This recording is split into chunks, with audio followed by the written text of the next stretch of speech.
확대 크림에 대한 얘기가 되게 오래전부터 있었어요. 기존까지는 전혀 의미 없다 또는 다 낭설이다, 근거 없음 이라고 말씀을 드렸었는데, 일단은 승인받은 제품이 제형이 나왔죠. 저도 한번 사용을 해서 쓴 적이 있어요. 이제는 바르는 크림이 도움이 되는 게 나왔다라고 말씀을 드릴 수 있습니다. 나중에 이게 어떤 역할을 할 수는 있을 것 같아요. 남성 음경의 크기가 한 5cm만 돼도 큰 편이거든요. 비발기 상태에서. 아빠와 아들이 오는 케이스들이 심심치 않게 있습니다. 심지어는 아빠가 미성년인 아들을 데리고 오는 거예요.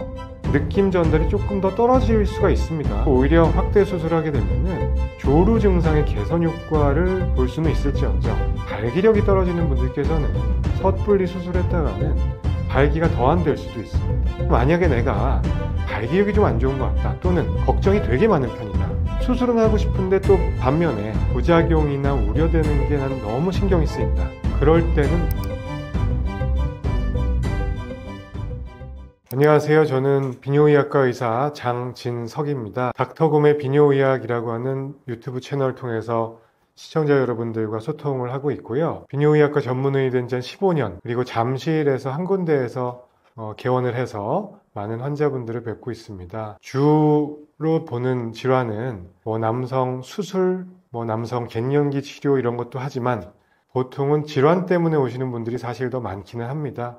전립선 질환, 요로 결석, 여성분들의 배뇨 장애 이런 것들을 도와드리기 위해서 열심히 일하고 있습니다. 일단 보통 한 3가지 부류가 있으신 것 같아요. 첫 번째는 제일 흔한 경우, 자기 만족이죠. 그냥 막연하게 좀 커졌으면 좋겠다 또는 외소에서 어떤 컴플렉스가 있다, 이런 분들이 상당히 많고요. 또 어떤 경우에는 신체 이형증이라고 하는데, 실제로 저희가 전문가가 봤을 때는 충분히 훌륭한 크기임에도 불구하고 본인은 그거에 대해서 다른 관점을 갖고 있는 거죠. 난 너무 왜소한 것 같아, 이렇게 해서 오시는 분들이 있고요. 두 번째는 내가 너무 왜소하기 때문에 상대에게, 내 여자친구, 내 배우자에게 만족을 못 주는 것 같아, 그래서 어떤 섹스 파트너를 위해서 나는 이 수술을 하고 싶다 라고 해서 오시는 분들이 있고, 그 다음에 마지막으로는 그 사우나 컴플렉스라고도 부르고요. 그 다음에 AV 같은 거, 어덜트 비디오죠. 야동 이런 것들이 남자들은 거의 다 보잖아요. 거기서 보면은 너무나 왜곡된 판타지 같은, 예를 들어서 일본은 AV 시장이 커져 있으니까 다양한 배우들이 성기의 크기도 매우 커 보이고, 또 어떤 그 사정 횟수, 발기력 이런 거에 대한 뭔가 좀 현실과는 다른 모습을 보여줄 때가 상당히 많거든요. 그런 거에 또 매몰되셔서 나도 저렇게 좀 되고 싶다 해서 오시는 분들도 있는 것 같습니다. 확대 수술에서 재밌는 경우 또는 기억에 남는 경우들이 좀 있어요. 자주 볼 수 있는 경우는 말씀드린 것처럼 성기 크기가 평균보다 훨씬 큽니다. 발기가 안 됐을 때 남성 음경의 크기가 한 5cm만 돼도 큰 편이거든요. 비발기 상태에서. 근데 한 길이를 대충 봐도 치골에서부터 귀도 끝까지 쟀을 때 10cm는 되셨는데, 이분이 나는 너무 왜소한 것 같다, 너무 길쭉해 보인다, 근데 굵기도 좋고 길이도 좋았지만 본인은 이거를 무조건 좀 더 키우고 싶다, 그래서 굵기를 더 키워달라고 해서 오셨는데, 이분이 원하셨던 수술이 대체진피라고 하는 재료를 쓰는 수술 방법을 많이 하거든요. 근데 대체진피는 어떤 사이즈가 정해져 있어요. 그래서 정해진 거를 이제 삽입을 해드려 볼까 해서 대봤더니 이미 길이가 충분하셔서 이게 다 안 덮이는 거죠. 귀도 아래쪽부터 몸통까지 한 10cm가 되니까 보통 그 대체진피의 사이즈가 한 7cm 정도 되거든요. 그럼 3cm가 커버가 안 되는 거예요. 그런 경우에는 환자분은 잘 설득을 해서, 이런 경우에는 환자분께서는 수술하실 이유가 전혀 없고 자신감을 갖고 지내셨으면 좋겠다 해서 수술을 안 해드린 케이스들이 꽤 있습니다. 그러니까 생각보다 길이건 굵기건 훌륭한 분들이 수술을 원하시는 경우에 저는 절대로 추천을 드리지 않는 편입니다. 그리고 또 다른 에피소드는 아빠와 아들이 오는 케이스들이 심심치 않게 있습니다. 심지어는 아빠가 미성년인 아들을 데리고 오는 거예요. 포경수술도 안 돼 있는 한 초등학교 고학년쯤 하는 아들하고 같이 와서 주시는 말씀이, 아버지 당신 본인께서 어렸을 때 성기가 좀 왜소했던 어떤 그 트라우마? 안 좋았던 기억이 있어서 항상 좀 위축돼서 유년기 어떤 2차 성징 이후에 20살까지 시기를 살아왔다 라고 토로를 하시면서 내 아들도 똑같은 전철을 밟게 해주고 싶진 않다. 포경수술을 하는 김에 뭔가 성형수술을 같이 해줄 수는 없겠느냐 라고 아버지와 아들이 같이 오는 경우가 한 4-5번 정도 있었던 것 같습니다. 이런 경우에는 이거는 비뇨기과과 선생님들마다 개인차가 있을 수는 있겠지만 저는 역시나 수술을 권해드리지는 않습니다. 아드님이 아직 10대 초반밖에 안 됐는데 2차 정진이 갓 일어나고 있고 이런 경우에는 한 20살 될 때까지 이 친구가 어떻게 성장을 해나가는지 2차 성징기를 끝마친 다음에 그 다음에 보고 판단을 해도 늦지 않습니다 라고 설명을 드리고 일단 포경수술이 필요한 경우라면 포경수술은 하겠지만 확대수술을 같이 하지는 말자고 얘기를 하는 편입니다. 그래서 그 중에 또 기억나는 케이스가 아버지가 저희 병원에 수술을 받으셨어요. 길이 연장술과 대체진필 또한 확대수술 이런 걸 해서 상당히 만족스러운 삶을 살게 되셨고 삶의 질적으로 난 만족한다. 그리고 아들과 함께 한번 오셨던 분인데 나중에 아드님을 또 20살 되고 나서 또 같이 오신 거예요. 그래서 그때는 그 아드님도 성인이 됐고 아빠와 아들을 둘 다 확대 수술을 해드린 경우가 기억이 납니다. 그 외에도 어떤 분들은 이게 확대 수술이란 거하고 발기부전 수술은 좀 얘기가 다른 거거든요. 확대 수술은 말 그대로 성형수술의 일종이고 그냥 볼륨업입니다. 길이를 길게 하거나 굵기를 굵게 하거나 외관상의 어떤 차이가 큰 것이고 기능적인 측면으로 뭔가 도드라진 건 없거든요. 근데 이거를 꼭 발기력이 떨어지시는 분들께서 발기부전 수술하고 혼동해서 오시는 경우가 있습니다. 그래서 병원에 내원하신 사유는 내가 성기가 왜소해서 삽입 또는 성관계를 못한다고 생각을 하시고는 확대 수술을 원하셔서 오거든요. 이런 경우에는 또 해당 사항이 없습니다. 왜냐하면은 어떤 확대 물질을 필러건 대체진필을 주입하게 되면은 약간 성감이 떨어지는 분들이 있거든요. 왜냐하면 성감이라는 거는 어떤 신경이 분포를 하고 있는데 거기에 대체 진피라든지 또는 필러 물질이 한 레이어를 더 싸주게 되거든요. 그러면 느낌 전달이 조금 더 떨어질 수가 있습니다. 그래서 오히려 확대 수술을 하게 되면은 조루 증상의 개선 효과를 볼 수는 있을지언정 발기력이 떨어지는 분들께서는 섣불리 수술했다가는 발기가 더 안 될 수도 있습니다. 그러니까 우리가 발기부전이라고 하면은 만족할 만한 성생활을 할 수가 없다는 건데 확대 수술을 고생과 어떤 시간과 비용을 들여서 했는데 발기력은 더 떨어져서 흐물흐물하고 덩어리만 커져 있는 상태가 되면은 오히려 더 불만족스러운 상황을 초래할 수가 있습니다. 충분히 심사숙고를 하고 내가 도대체 문제가 뭔지를 비뇨기과 전문의하고 상의를 꼭 하신 이후에 수술을 결정하시는 것이 중요합니다. 확대 수술을 한다고 해서 본인이 원하는 만큼 무한정으로 어떤 볼륨을 늘릴 수는 없는 거고요. 보통 확대 수술의 범주에는 길이를 연장하는 수술도 있고요. 길이 연장술. 그 다음에 굵기를 키워주는 거에는 몸통, 음경이라고 하죠. 성기가 있으면 몸통 피나일 쉐프트라고 하는데 몸통을 굵게 해주는 수술이 있고 몸통 끝에는 귀두가 존재를 하는데 귀두를 확대해주는 수술 이렇게 3가지가 있습니다. 길이 연장, 몸통 확대, 귀두 확대. 그리고 이걸 동시에 하는 거를 복합수술이라고 얘기를 하기도 하고요. 근데 이거를 3가지 다 무한정할 수는 없다는 거죠. 길이 연장의 경우에는 치골 쪽에 있는 인대를 좀 끊어주면서 수술을 진행하기 때문에 무한정 너무 끊어놓게 되면은 고추가 이렇게 고개를 숙이게 됩니다. 발기가 돼도 발기각이 좀 떨어지게 되거든요. 그거를 감안을 하다 보면은 길게 늘려주면 한 2인치, 짧게는 1인치, 2에서 4, 5cm 정도의 길이 연장의 효과를 볼 수가 있는 거고요. 굵기도 마찬가지입니다.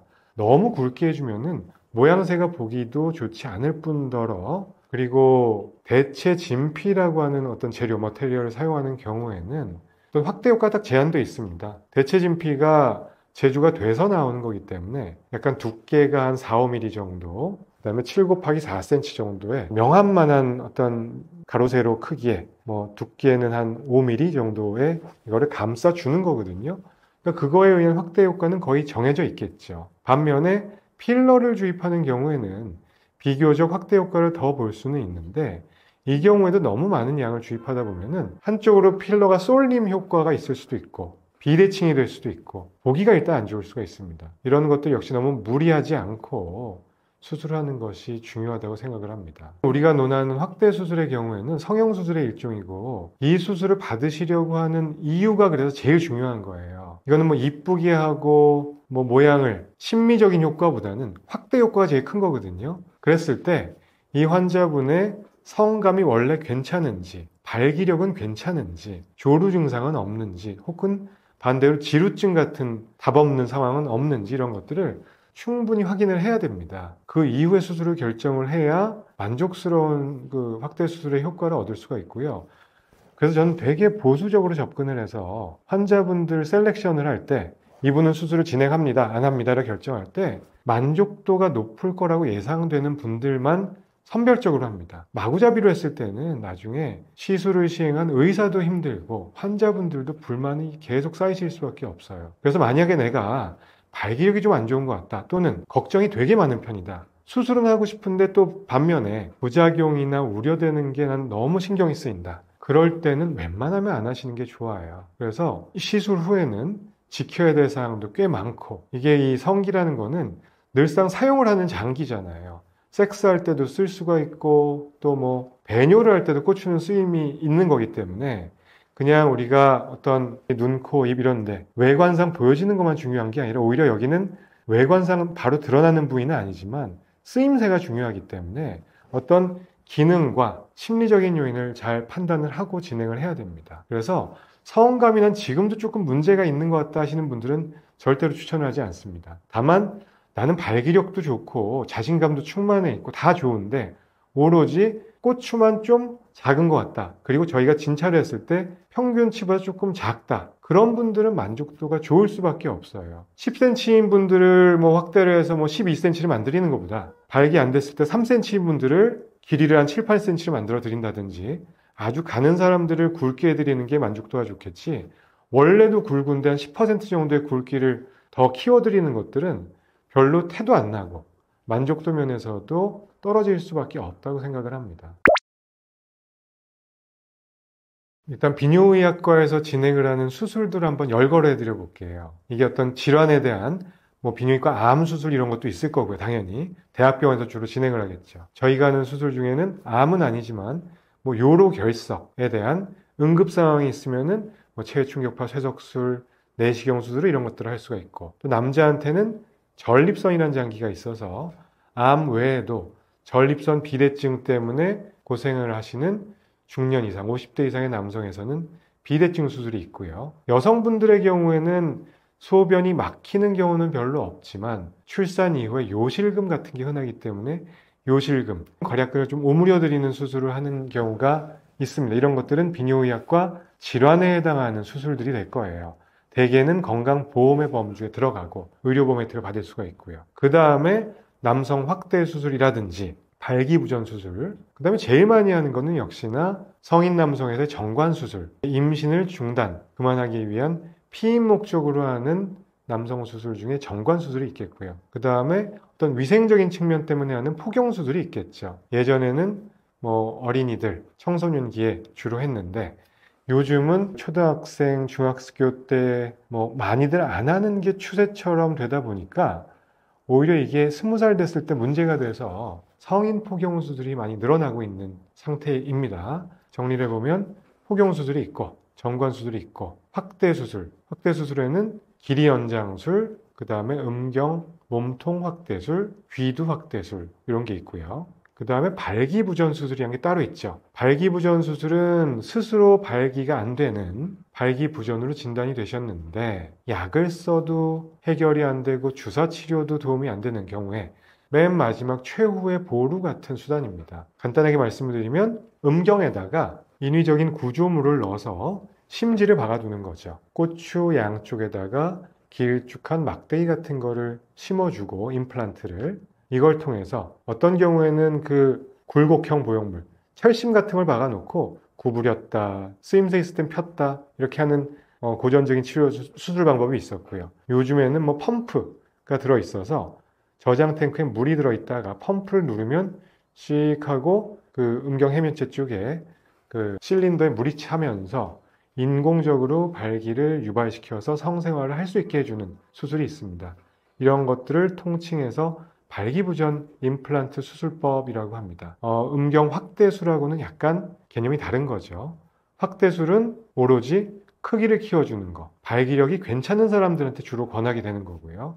발기부전 수술은 크기 이런 거 상관없이 발기가 안 되는 분들께 나는 꼭 발기는 해야 되겠어. 성생활은 연세가 있는 분들도 꼭 하고 싶어. 이런 경우에 마지막으로 시행할 수 있는 보루가 되겠습니다. 이 남성 수술을 고민 중이신 분들이 있다면은 몇 가지 드리고 싶은 말씀이 있습니다. 내가 이 수술을 왜 받으려고 계획을 하고 있는지를 스스로한테 잘 자문을 해보시고 꼭 숙련된 비뇨의학과 전문 의사가 있는 병원에서 상담을 잘 받고 순기능 효과가 있지만 또 부작용 없는 수술은 없거든요. 하다못해 마취부터 해서 상처에 대한 부작용, 출혈 감염에 대한 그리고 수술마다 각 고유한 부작용들이 있을 수 있기 때문에 이거 절대로 간과하시면 안 됩니다. 그래서 꼭 숙련된 의사와 상담 후에 결정을 하시면 좋겠고요. 일례로 제가 서울대병원에서 수련을 받고 오래 있었는데 저희 서울대병원 비뇨의학과에 남성의학 비뇨의학과 분과 중에 유명한 대가 두 분이 계십니다. 그분 외래와 수술장에서 경험을 오래 하다 보면은 전국에서 남성 수술을 하는 병원들은 많을 거 아니에요. 강남에도 많고 각 지방에도 확대 수술 성형외과 개념이죠. 하는 병원들은 많은데 무지막지하게 수술을 해버리면은 그의 퍼센티지에 따라서 부작용은 무조건 나올 수밖에 없거든요. 그래서 셀렉션을 선별적으로 수술을 잘하지 않으면은 어마무시한 그 후유증과 부작용의 결과를 보게 됩니다. 그런 환자분들이 1차 병원, 2차 병원에서 해결이 안 돼서 돌고 돌아서 마지막에 오는 병원이 3차 의료기관인 서울대병원, 아산병원, 삼성의료원 이런 데 아니겠습니까? 신촌 세브란스, 카대병원. 그런데 이제 남성의학 하시는 분들 수술방에 보면은 확대 수술을 하다가 잘못되거나 또는 발기부전 임플란트 수술에서 괴사, 감염 이후에 어떤 괴사, 피가 안 통한다든지 조직이 썩기 시작하는 거죠. 그러면은 조치가 빨리빨리 이루어지지 않으면은 괴사된 부위를 도려내야 될 수가 있어요. 근데 우리가 도려내야 되는 부위가 어디죠? 음경이잖아요. 고추. 나는 고추를 키우기 위해서 또는 발기를 목적으로 수술을 했는데 나중에 보니까 성기의 일부를 도려내게 됩니다. 그런 경우가 흔하지는 않지만 무서운 얘기예요, 이거는. 그래서 이런 것들을 자주 목도를 하다 보니까 저희 트레이닝 받을 때는 매우 보수적으로 접근을 하라고 배웠어요. 그래서 저도 그렇게 환자분들께 전달을 하고 있는 편이고요. 우리 그 성기는 발기도 중요하고 섹스도 중요하죠. 근데 다른 목적 중에는 배뇨를 담당하는 마지막에 있는 요도가 들어있는 장기잖아요. 고추를 자르게 되면 오줌이 제대로 나갈까요? 요도가 중간에 잘린다 생각을 하면은.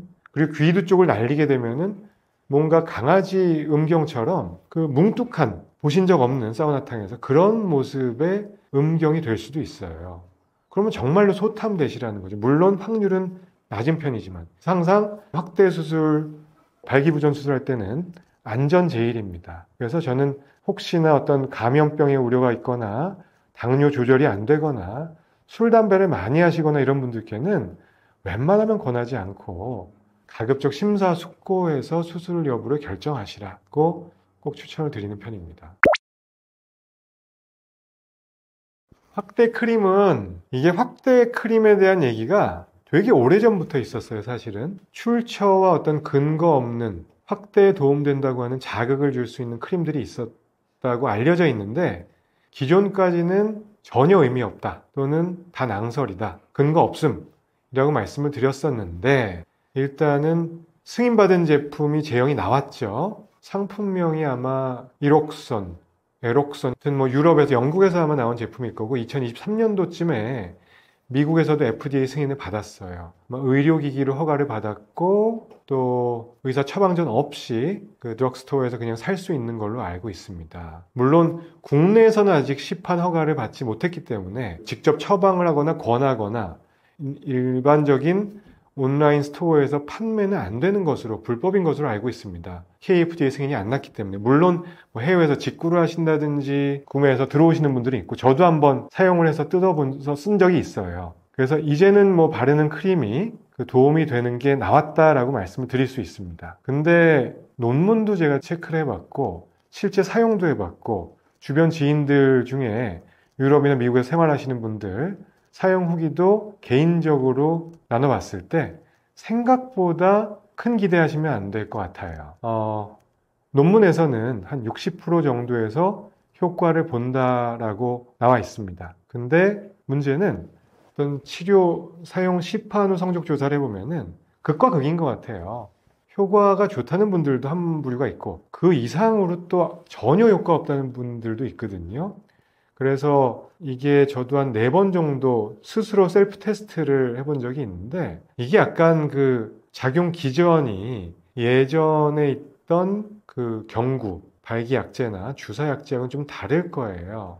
이게 어떤 에탄올 성분이 있어서 휘발성이 강한 물질을 귀두 쪽에 도포를 하면은 섹스하기 한 10초, 15초 전 직전에 발라주면은 확 시원한 느낌이 오면서 혈류량이 그쪽으로 좀 그 많이 유도가 되면서 발기에 도움을 줄 수 있다라고 하는 뭔가 좀 새로운 신선한 시도이긴 한데 효과가 없는 분들은 또 전혀 없다고 볼 수도 있어요. 그래서 이거는 만약에 우리나라에서도 제대로 유통이 되거나 허가가 되면은 기존에 쓰시던 발기부전 약제들 플러스 알파 개념으로 쓰시는 건 저는 괜찮을 것 같아요. 이록선하고 기존에 먹는 용법들 치면은 매일 먹는 발기부전 치료제가 있고 온 디맨드로 그때그때 일회성으로 쓰는 발기부전 치료제 이렇게 두 가지로 대별이 될 거고요. 국내 시판 중인 약의 종류로 치면은 비아그라류, 시알리스류, 그 다음에 엠빅스 5가지가 있거든요. 그 중에 나랑 맞는 거를 경구약제를 쓰면서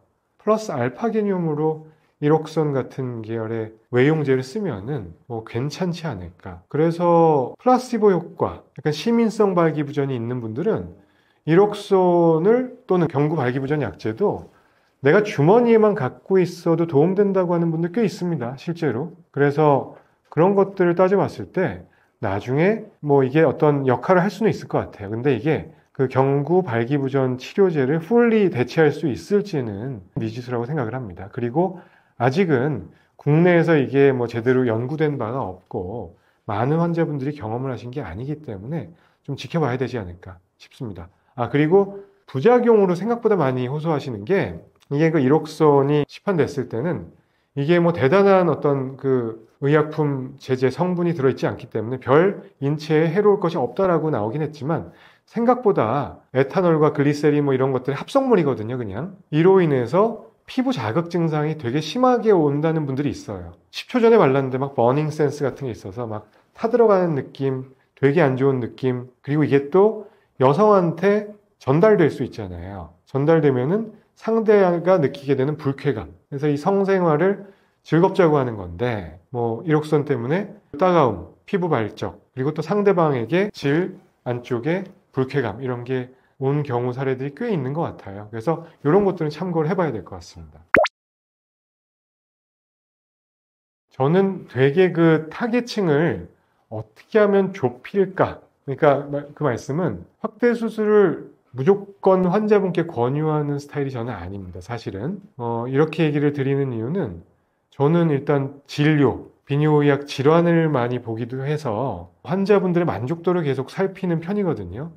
제 만족도도 있습니다. 그리고 의사가 뭘 했을 때 무조건 어떤 비용을 받고 많이 하는 것도 의미는 있겠지만 서로 만족을 해야 될 거라고 저는 생각을 하거든요. 그러다 보면은 진짜로 도움될 만한 분한테 그 수술을 권하게 돼요. 그래서 저는 좀 이거를 타이트하게 잡는 편인데 가장 젊은 친구 했던 사람은 성 경험이 있는 20세, 만 20세, 대학 들어간 아빠와 함께 왔던 아버지가 권해서 아버지가 내가 비용 부담하겠다.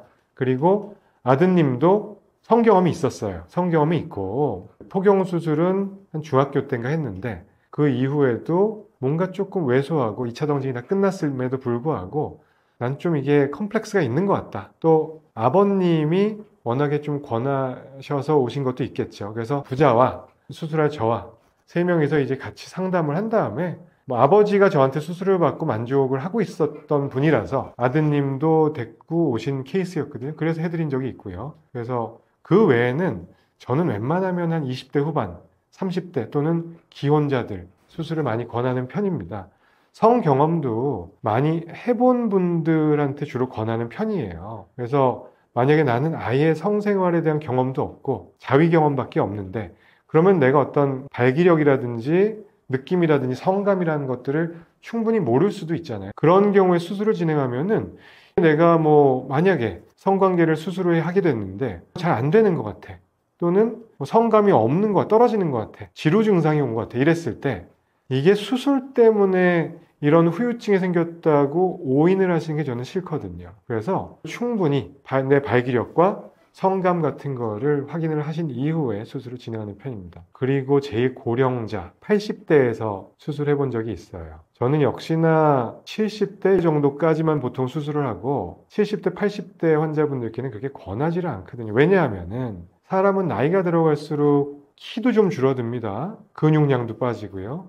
그러면서 음경도 왜소해지거든요. 어차피 점진적으로 이제 노화 현상으로 인해서 음경도 왜소해지기 마련인데 굳이 비용을 들여서 이거를 확대를 하시는 게 의미가 있을까요? 하고 먼저 운을 띄웁니다. 80대 환자분인데 발기력 너무 좋고 성생활을 꾸준히 해가는 분이셨고 여자친구분은 좀 한 60대, 50대였나 뭐 이 정도 되는 젊은 여자친구가 있는 편이었고 성생활을 일주일에 한 번씩 한다고 하셨어요. 80대이신데도 불구하고 요즘 그런 분들이 있습니다. 그런 경우에 간절히 원하세요. 이거 왜 안 해주냐? 내가 몸 관리 잘하고 술도 안 마신다, 담배도 안 핀다. 나는 그래도 해야 되겠다. 발기력도 마음에 드는데 여자친구를 좀 더 만족을 시켜주고 싶다. 그래서 보니까 성기가 조금 줄어들어서 포경 수술이 어렸을 때 하신 분인데 귀두가 좀 살짝 덮이고 있어요. 포피가 귀두를 이렇게 덮게 되거든요. 나이가 들면은 그 심지가 이제 키가 작아지기 때문에 그런 경우에는 뭔가 대체진피 같은 걸 넣어주면은 버팀목이 생기면서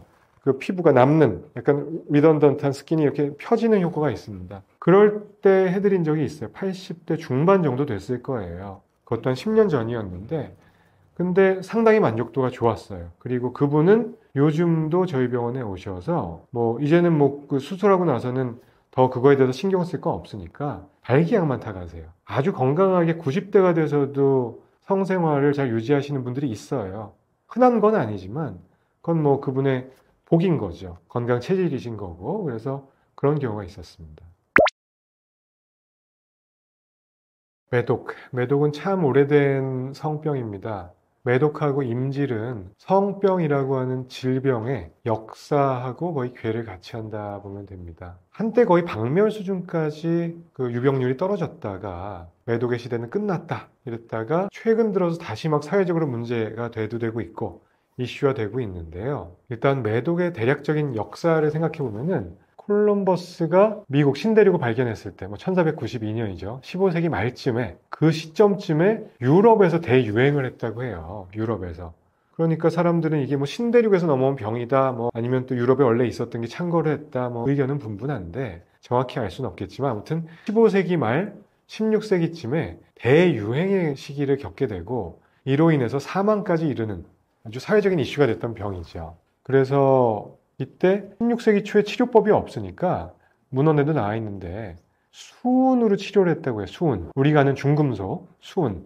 영어로는 머큐리라고 하죠. 머큐리 테라피라고 하는데 이거를 뭐 흡입도 시키고 주사도 하고 경구약으로도 주고 그랬는데 수은이 중금속이고 독성이 되게 심하거든요. 뭐 카드뮴, 비소, 뭐 수은 우리 막 별로 안 좋다고 요즘은 알고 있잖아요. 그러니까 매독이 너무너무 그 독하고 많은 사회적 문제를 만들고 사망에까지 이르니까 여러 가지 이제 실험적인 방법을 하다가 수은 치료를 했더니 이게 수은 독성이 어마무시한 거죠. 치료 효과가 일부에서는 있었지만 수은 중독으로 인해서 뭐 머리가 나빠지고 잇몸이 상하고 이빨이 빠져버릴 수 있고 그러다가 어떤 조혈세포의 기능도 문제가 될 수 있고 암 유발할 수 있고 이래서 사망에 이르는 확률이 또 높았대요. 수은 치료 때문에. 그래서 문헌에 보니까 A Night in the Arms of Venus. 그러니까 비너스가 금성이라는 뜻도 있고요. 뭐 미의 여신이기도 하고 우리가 성병을 얘기할 때 venereal disease, 비너스로부터 어원이 온 거거든요. 그러니까 하룻밤, 비너스와의 하룻밤이 lead to a lifetime on Mercury. 그러니까 어디로 이끄냐? 머큐리가 수성이기도 하고 수은이기도 하거든요. 그러니까 비너스에서의 하룻밤이 수은으로의 lifetime, 일생으로 유도한다. 이게 무슨 얘기냐면은 하룻밤 즐기고 수은 치료 보니까 지옥 같더라. 뭐 이런 말이 나올 정도로 수은 치료로 인한 어떤 부작용 이슈도 어마하게 컸다는 얘기예요. 그래서 이렇게 치료가 잘 안 되고 횡행을 하다가 이제 한 20세기 들어서야 우연히 어떤 그 페니실린이라고 하는 항생제가 플레밍이라고 하는 박사에 의해서 개발이 되게 되죠. 이 페니실린이 초기에는 임질 치료도 쓰였고 또 매독균 치료에도 탁월한 효과를 보였습니다. 21세기인 지금도 매독균의 치료는 이 페니실린 G라고 하는 주사 치료가 거의 그 골드 스탠다드로 자리 잡혀 있습니다. 그 트레포네마라고 하는 세균에 의한 병인데요. 매독은 이 페니실린에 대한 내성을 획득하지 못한 것으로 알려져 있어서 치료가 매우 잘 되는 편입니다. 그래서 치료가 잘 됐기 때문에 거의 박멸 수준까지 갔다가 이 매독이 지금 다시 유행을 하고 최근에 횡행하게 된 게, 이 사회적 이슈가 다시 대두된 게 코로나 창궐하게 된 2020년 이후인 것 같습니다. 코로나가 창궐하고 또 종식이 됐는데 최근 들어서 매독이 다시 창궐한다는 이슈가 되고 있습니다. 특히 일본이나 우리나라, 중국 일부에서 이게 유병률이 확 올라가고 있거든요. 근데 이렇게 된 이유는 여러 가지 분석이 있습니다만 코로나 시기에는 어떤 우리가 밀폐된 공간에 갇혀 살다시피 했지만 일본에서는 어떤 데이팅 앱을 통한 성관계 같은 게 상당히 많이 이루어졌었던 적이 있고 또 어떤 그 성문화, 섹스워커 이런 것들이 일본에 많이 발달돼 있잖아요. 그러면서 그 당시에 일본에서 사회 문제가 됐던 게 콘돔을 안 끼고 관계하는 것들이 좀 유행을 했다고 합니다. 그리고 파파카츠 같은 것도 지금도 있는지 모르겠지만 어떤 성문화에 있어서는 많이 개방적이잖아요. 매매도 많이 일어나고 그런 걸로 인해서 많이 창궐을 했고 그 시기에 또 매독이 검출이 되려면은 주기적으로 성병 검진을 하는 문화가 있어야 되는데 일본에서 그게 잘 이루어지지 않았던 것 같고요. 그래서 코로나 시즌이 다 끝나고 나서 이제 그 검진도 좀 받게 되고 하다 보니까 유병률이 확 올라간 거죠. 그리고 우리나라에서 창궐한 이유는 일본 여행이 급증했다 이런 분석도 물론 있지만 일단 우리나라도 일본과 마찬가지로 데이팅 앱 같은 걸 통해서 성생활이 많이 자유로워졌다 이런 이슈 한 가지 있겠고요. 그리고 또 한 가지는 일본에서 창궐을 하니까 우리나라에서도 우리나라는 비교적 의료가 잘 발달돼 있으니까 비뇨의학 쪽도 성병 감시 체계가 잘 작동을 하고 있거든요. 이게 창궐을 할까봐 법정 감염병을 3등급으로 격상을 시킨 거예요. 더 타이트하게 조사를 하게 된 거죠. 그래서 조사를 많이 하다 보니까 표본 체계가 바뀌니까 뭔가 진단율이 높아진 것도 있습니다. 그래서 진단 방법, 감시 체계 변경에 따른 유병률이 증가된 것으로 표현되는 통계적인 어떤 차이가 있을 수 있다는 것도 의미가 있는 거고요. 그래서 앞으로는 매독이 꽤 유병률이 높은 것으로 되어 있는데 제일 중요한 거는 주기적인 성병 검진이라고 생각을 합니다. 매독은 혈액 검사를 해야지만 나타나거든요. 소변 검사와 함께 주기적으로 증상이 없다 하더라도 1년 또는 2년에 한 번씩은 성인 남녀는 검진을 받으시는 게 좋겠고요. 두 번째는 예방과 성교육 같은 거겠죠. 청결한 성생활 문화에 대해서 교육을 잘 받아야 될 거고 처음 관계하거나 어떤 멀티플 파트너가 있다면은 콘돔 착용 같은 걸 의무적으로 필수적으로 하시는 게 좋을 것 같습니다. 그래서 그런 것들이 지켜졌을 때 또 치료가 잘 이루어졌을 때 유병률은 다시 내려갈 수가 있겠죠. 참고로 1기나 2기 매독의 경우에는 완치가 잘 되는 편이기 때문에 조기에 진단하는 게 중요하겠습니다. 반면에 잠복 매독이라든지 잠복기가 한참 길다가 나중에 3기 매독으로 진행을 할 수가 있거든요. 3기 매독이 되면은 다발성으로 여러 장기에 매독균이 침투할 수가 있습니다. 심혈관 계통이나 신경 계통이나 뇌라든지 고무종을 일으킨다든지 그러면은 불치병이 될 수 있는 거예요. 심지어 사망까지 이룰 수 있으니까 조기에 진단하는 게 매우 중요하다는 얘기죠. 매독의 증상은 몇 가지 특이적인 게 있습니다. 첫 번째, 일기 매독. 성관계하고 나서 비교적 단기간 만에 나타나는 증상이고 궤양 같은 게 생깁니다.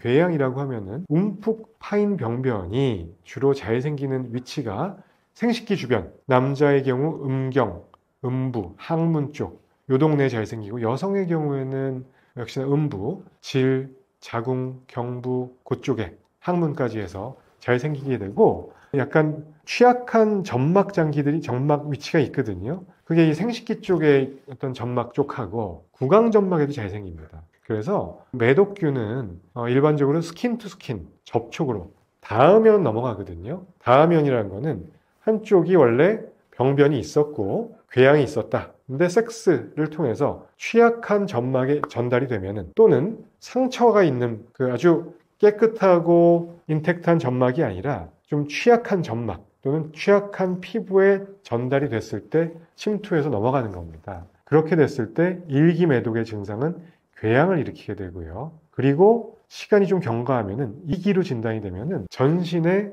발진, 매독진이라고 하죠. 손바닥, 발바닥 이런데 울긋불긋한 병변 같은 게 생길 수가 있습니다. 그리고 이때는 뭐 전신 증상 같은 게 나타날 수 있어서 특정 부위의 림프절 같은 데가 좀 붓거나 열감도 좀 있고 피로감 뭐 이런 게 갑자기 나타날 수 있습니다. 어찌됐건 성기 쪽에 궤양이 있거나 온몸에 갑자기 무슨 뭐 발진, 손발바닥 이런 데 특히 뭐가 온다면은 빨리 비뇨기과 가서 검사를 하셔야 돼요.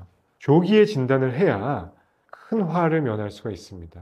잠복 기간 동안에는 증상이 없고, 그래서 간혹 가다가 잠복 기간 중에 우연히 건강검진하다가 발견되시는 분들도 있어요. 1년 이내에 발견되는 경우를 뭐 조기 잠복 매독, 1년 이후에 발견되는 경우를 후기 잠복 매독이라고 얘기를 하고요, 우리가 편의상. 그리고 나중에 3기 매독으로까지 번지게 되면은 신경 매독이라고 보통 저희는 부르는데, 신경계통의 장기나 심혈관 장기까지 침범을 하게 되면 나중에 치료가 매우 어려워질 수 있고 또 사망에까지 이르게 될 수 있는 그런 특징을 갖고 있는 게 매독의 증상이라고 생각하시면 됩니다. 성병과 성병 검진의 시기에 대해서 생각을 해보면, 만약에 어떤 의심되는 성관계가 있었다, 증상은 없는데 그런 경우가 있었다면 관계하고 한 수일 지나서 여성분들은 주로 산부인과, 남성분들은 비뇨기과에 오시면 됩니다. 이때 할 수 있는 검사는 남성의 경우 소변 검사면 충분하다고 생각합니다. 충분하다는 얘기는 모든 병을 다 캐치할 수 있는 게 아니고, 며칠 전에 그 관계에 대한 감염 여부를 다 알 수 있는 건 아니고, 의미 있는 검사가 소변 검사라는 얘기입니다. 달리 얘기하면은 소변으로 알 수 있는 성병 부류가 있고 혈액으로 알 수 있는 부류가 있습니다. 또는 피부에 병변이 있을 때 그 병변을 긁어서 검사라는 경우도 있죠. 세 가지가 가능성이 있는데, 관계 직후에는 소변에서 PCR 검사를 하는 것이 유효하다. 요도염, 여자의 경우 질염에 해당하는 것을 바로 캐치할 수가 있고요. 혈액 검사는 언제 하냐? 만약에 증상이 없다면 12주 정도 지나서 보는 게 제일 정확합니다. 혈액으로 보게 되는 항목은 뭐 헤르페스라고 하는 항원항체 검사가 있고요, 매독이 있고요, HIV, 에이즈가 있고요, 뭐 C형 간염 이런 것들을 주로 혈액으로 보는 성병 부류로 보거든요. 얘네들은 관계하고 나서 뭐 1주, 2주 만에 검사를 했으면은 아직 피검사에 반영이 되기 전인 단계입니다. 항원항체가 형성되기 전 시점이기 때문에 굳이 그때 검사를 하면은 정확한 결과를 알아낼 수는 없죠. 물론 검진 차원에서 보시는 분들은 관계 시점과 상관없이 대개 1년에서 2년마다 검진을 받는다면은 피검사, 소변검사를 같이 받는 걸 추천을 드립니다. 근데 만약에 내가 뭐 한 3일 전에 관계가 있었다, 그럼 그때는 오셔서 소변검사 먼저 하시고, 그거에 대한 이슈는 한 12주 정도 지나서 피검사를 해보시면 된다.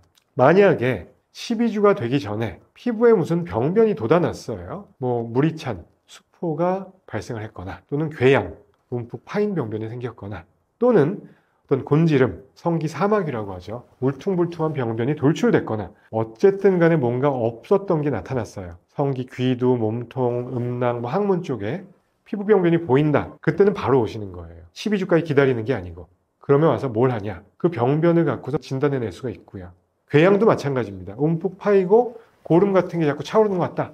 그럼 그거 긁어서 진액을 얻어서 검사를 하면은 역시나 마찬가지 결과 중에 뭐가 원인인지 알 수가 있고요. 그리고 곤지름처럼 사마귀가 울퉁불퉁하게 나오면은 그때는 사마귀를 도려내는 거예요. 도려내서 그걸 갖고 조직 검사를 합니다.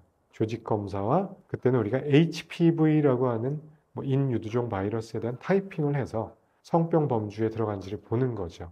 그래서 요약하면은 성병 검진을 받을 때는 소변 검사, 피 검사, 그리고 필요한 경우에 병변이 있으면은 긁어서 하는 검사 또는 수술적 제거를 통해서 검사를 진행한다. 이렇게 생각해 주시면 될 것 같고요. 시점은 만약에 내가 검진 차원에서 보는 거다, 증상은 전혀 없다, 1, 2년에 한 번씩 나는 루틴 체크업 차원에서 본다, 그건 언제든지 하셔도 돼요. 피, 소변 검사를. 만약에 며칠 전 찜찜한 관계, 원나잇이 있었다, 불분명한 어떤 파트너 관계가 있었다, 그럴 때는 소변 검사, 또는 여성분의 경우에는 질 스왑 검사를 먼저 해보시면은 일단 요도염, 질염에 대한 검사는 감별이 되고 증상이 쭉 없었다. 근데 찜찜하다. 그러면 한 3개월, 12주 정도의 텀을 두고 피 검사를 하시는 것이 현명할 것 같습니다.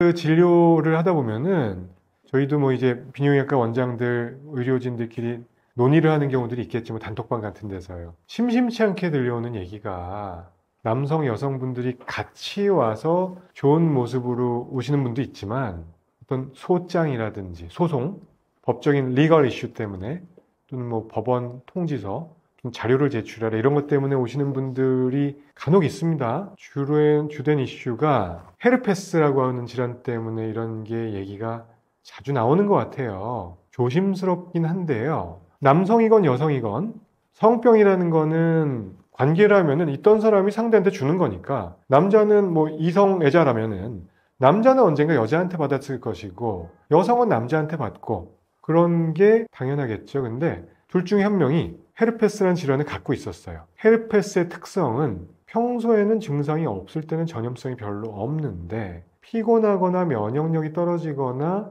이럴 때 보균자는 증상이 나타날 수가 있습니다. 수포 같은 게 수직 감염도 있기 때문에 이걸 내가 어디서 어떻게 받았는지를 일단 따지는 것보다도 검진이 중요하겠죠.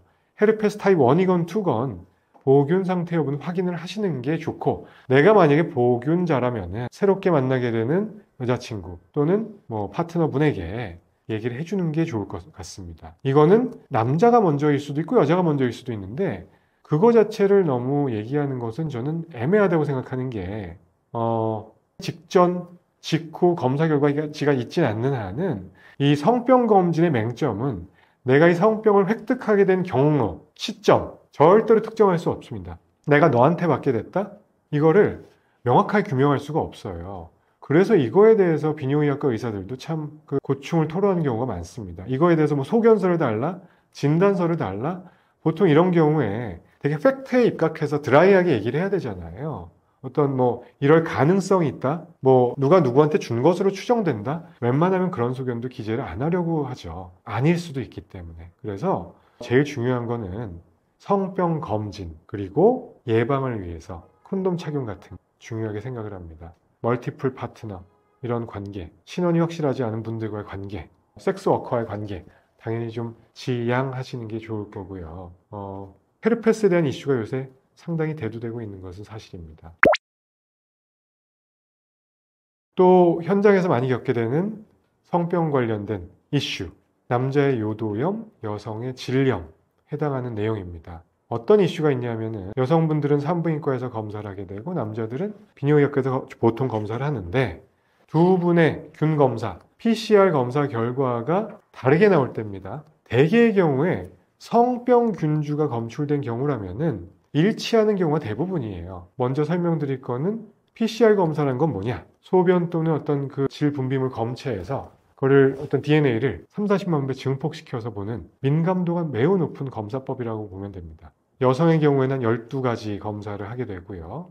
남성의 경우에는 12가지 중에 4가지는 의미가 없기 때문에 소변으로 볼 거라서 헤르페스 2종과 뭐 매독과 뭐 캔디다 같은 건 보통 빼고 보니까 7종, 8종을 보는 게 일반적이거든요. 그럼 그 중에서 성병으로 분류되는 애들은 정해져 있어요. 임질 들어보셨을 거고 임질, 클라미디아라고 하는 균이 있고 마이코플라즈마 제니탈리움이라고 하는 녀석이 있고 트리코모나스라고 하는 균이 있습니다. 보통 4가지가 절대적인 성병, 데피니트한 성병 범주에 들어갑니다. 이게 나왔다면은 거의 뭐 빼박, 이거는 섹슈얼리 트랜스미션만 있으니까 누군가 누구한테 준 거예요. 이거에 대해서는 별로 이론의 여지가 없는데 유레아 플라즈마 유레알리티쿰이라고 하는 거는 성관계를 통해서 오는 경우도 있고 그냥 일상 감염, 피곤해서 오는 경우도 있다고 되어 있어요. 치료는 가급적 하는 걸로 알려져 있고 그 다음에 성병이 아니고 공생균, 더불어 살 수 있는 커멘살리즘에 해당하는 균이 유레아 플라즈마 파붐이라고 하는 균이 있고